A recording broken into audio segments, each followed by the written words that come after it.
Hello guys! In today's video, we will talk about how to not care or how to detach. Now, obviously in life, we are going to care. This is a very normal human need. We care for our loved ones, we care for others, but there's a very fine line where it is just too much and it will start draining you and you kind of lose yourself. If you lose your mind over someone or over something that someone has said about you, or you trying to defend your reputation, you will lose everything. You will give all your power and all your energy that you have to that one person. They will feed off of you. In this life, you cannot afford to lose yourself. Guys, my name is Liz and welcome back to my channel. Let's get right into it. First things first, understand the higher purpose of what is happening to you. For example, I have a platform, right? And with a platform comes a lot of hate and comes a lot of people making stuff up about you. I have to deal with that in a way where I never react until it's super bad and I'm gonna sue the person. I cannot react to these rumors. Why? Because the minute I react and I try to explain myself, these people win. So I cannot allow that to happen. I can only allow to sit back and ignore it and never engage in it. Now, why is this a lesson for me? Because when I was younger, I always had to over-explain myself to my parents. I always had this need of to prove myself and to prove that I was a good kid because I was never getting that validation. Now, when I'm in this position and people are lying on my name, I am not allowed to prove myself, and I should now be okay with the fact that people will not see or will not understand you the way that you want people to understand you. You can bend over backwards and people that are not willing to see you will not see you. And you have to learn to be okay with that. You have to learn that, you know, this person might not see the magic in me, but that doesn't mean that I cannot look in the mirror and see the magic in myself. This person might twist my words, take it out of context and say that, oh, this is what she said when that's never what I said. But you have to be okay with that was their version though. They're speaking from their world. If someone, imagine with me, if someone is really negative from the inside, they're not a bad person, but they're just negative, okay? Whatever you say, if you say, life is beautiful, they will say life is miserable and who do you think you are? You have to come to a point in life where you become okay with people misunderstanding you because you understand that everyone is free to look at life in their own way. You trying to make people understand you or make everyone trying to like you is you being controlling. But they all have their free will. People can love who they want to love and people cannot love who they don't want to love. And that is okay. Once you understand that, you know what, they're free to do whatever they want, become free from this illusion of control. So just let it go. He couldn't love you at this time or she couldn't love you. Fine. Someone tells you that they don't love you. It shouldn't make you question your own worth. It should make you understand that they have a lack of capability of loving you at this time. And that is fine. That is okay. You cannot force people into a box to give them the kind of love that you want. True love is however it shows up. And letting go of someone you loved and not caring isn't you acting like you never loved them or you know, I was better than this. No, you love that person and that is okay. But you don't have to keep carrying that hurt with you or feel like, oh my God, I need to validate myself. I need to be more beautiful because then they will see what they lost. No one lost in this situation if you were able to get free from a person that wasn't able to show you true love. You won already. You don't need to look better, do better, get revenge on people that couldn't see you.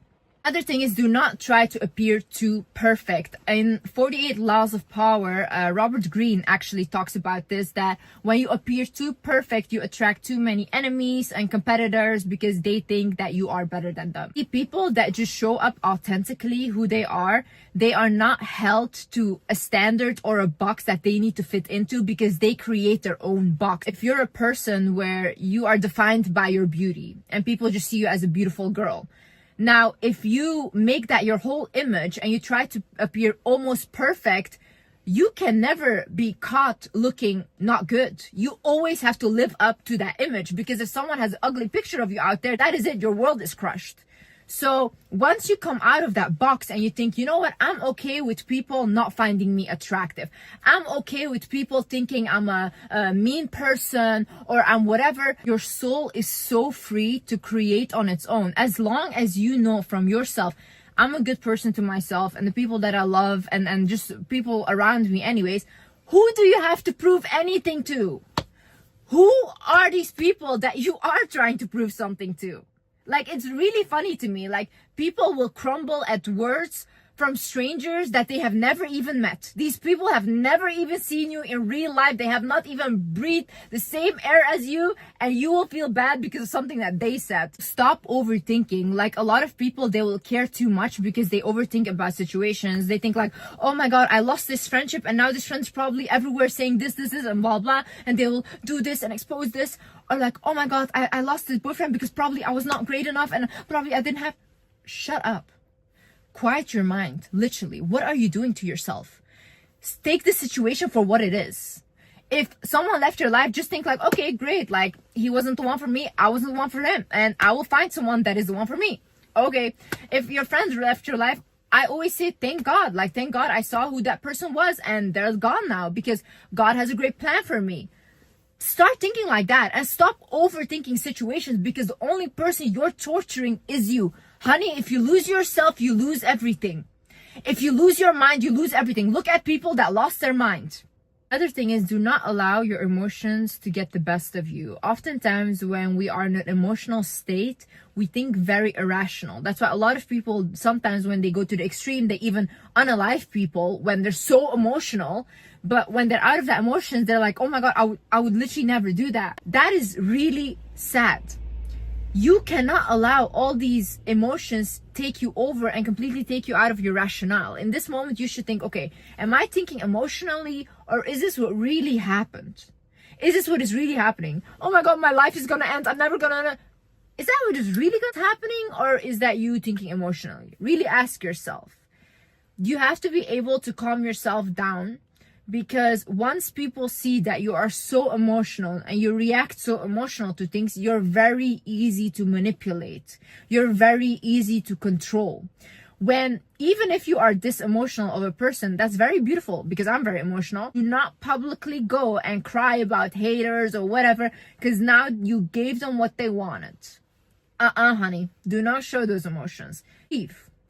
Grieve in private, grieve in silence, and in public, make sure you are composed because all these toxic people are just waiting for someone to be as emotional as you and to get what they want from you. So understand energy exchange. Look, people that are celebrities, they love to be talked about, whether it's negative or whether it's positive, because people are giving them energy. They will even pay publicists to plant fake stories that are not true and that are even negative so that people will talk about them, create more drama around them. Whatever you engage in is an energy exchange. When you look at these rumors, when you look at this hate, you're exchanging energy with that person. You are giving that power. As long as you do not fucking care. Because at the end of the day, these people would literally unalive someone to be in your position, and that is just the truth, okay? No one is so invested in you for no reason. Who do you think God sides with at the end of the day? You think that God sides with people that are inciting pain and hate on someone and gossiping about them, trying to tear them down? Of course not. God sides always with the person that is on the receiving end of that. So you are only getting more blessings. You are getting all of their energy. Honey, you are winning. What you do now is you transmute the energy. My sister actually told me that she's like, Liz, you are actually like an alchemist. Anytime you get angry, anytime you feel happy, whatever you feel, you transmute that into a creation. So I will start making a video. I will start making art. I will do all of these things, but I always transmute my emotions into something.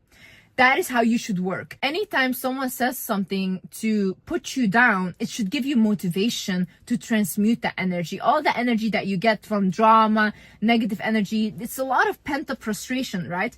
Put it into something that you can create with, like study harder, work on your business, do anything that literally is gonna benefit you more and more. Whenever I see a comment that says like, oh, she's not gonna achieve this, blah, blah, That's it. More motivation. I'm like, thank you God for sending me haters, because now I want to do it even more. The way you detach is by understanding that whatever is meant for you will enter your life no matter what you do. In this with my life, like so many times I try to do things on my own, where I look for a 9-to-5 job when I was younger and all these things, and always I would get pulled out of it. No matter what I do, it wouldn't work out. Or in my previous relationship, it just wouldn't work out no matter how much I tried to make it work or whatever. It's because when something else is meant for you, you have to arrive there. So when you have that faith in God and you say, you know what, if this friendship left my life, it wasn't meant for me, or it's time to end for this friendship now, you know, we both did our part in each other's life, now you're meant to go. If this relationship is ending, okay, great, we both did our part in each other's life, now you're meant to go. But whatever is meant for you, no one will ever be able to take your blessings. God played very fair in that. God is very fair. Whatever is meant for you will always come your way in the most miraculous ways, in the most unexpected ways. You just have to be willing to receive that, because when you are just literally thinking about, oh no, but I wanted this ex even though he was abusive, it's like, yeah, but what was meant for you is trying to come in, but you're not letting go, and you're just attaching yourself constantly to something that you're already meant to let go of. So when you do that, then what is meant for you can come in. You know how many times I've told this to friends, like, just let it go and watch, and they wouldn't do it. The minute they let go, like this, something new comes in, a whole new reality. Have faith, guys. Have faith. I also think oftentimes in life, when you attach too much to something, God tests you in a way where they will take that thing from you. Because we will leave this earth by ourselves. And I honestly think that is a beautiful thing. And I think when I die, I want it to be celebrated. I don't really want it to be like a funeral and everyone crying, but I think we should celebrate people's life, that the souls had a chance to come to earth and experience this. It's beautiful, you know. But that is the case though. You are meant to leave this earth alone. So when you attach to something, you are not ready to experience the life that God gave you, which he said this is all temporary. You came here to learn your lessons, but see, you cannot attach to something so hard that when you lose that thing, you're gonna lose yourself. Because if you allow that to happen, that person, that friend, those people that are hating on you, whatever, they're gonna continue with their lives. And now your life is destroyed. Why give them that power? You are such a powerful human being when you just understand that whatever comes into this life is beautiful. I'm meant to experience it, but when it leaves, it's still as beautiful because I learned from it. Take your lessons and move on. Like, it's a beautiful new beginning. It's like being born again, you know? We constantly in our life let go of things. We let go of our childhood version of ourselves, of our teenage version of ourselves. One day we will be old and we let go of our adult version of ourselves, you know? But isn't that a beautiful process? Isn't it beautiful to be able to experience these things? Don't give people power to take all your energy, to take your mind and take your essence. Honey, you are glowing. Honey, you are powerful. You are so spectacular. And I know you cannot see it right now, and it's okay to grieve things. It's okay to feel really bad right now, and I know it sucks, but this cannot take you over. You can grieve, you can cry, you can do all of that, but it shouldn't completely take over your whole life. Know that you cannot see it for yourself right now, but life changes so fast. In 1 week, you can have a new life. Even in 1 second, you can have a new life just by the decisions that you make. You can decide for yourself, will I continue to just put myself down, feel bad about myself, or do I today decide that, oh my God, this is the last time that I'm gonna constantly cling on to this. I let this go. And you will feel like, once I let this go, oh my God, such a relief. Whew, I'm free now. I can go on and I can do something that fulfills me, that pours into me as much I pour into that, and not just you pouring into that thing and not receiving anything back. And I promise you, when you have something in your life where you're giving more than you're receiving, it will be taken from you, because that is not fair. That is not fair. There's always an energy exchange happening where you should receive something back. Anyways, guys, I hope this video helped you guys. And yeah, I see you in the next video. I love you guys so much. Bye bye.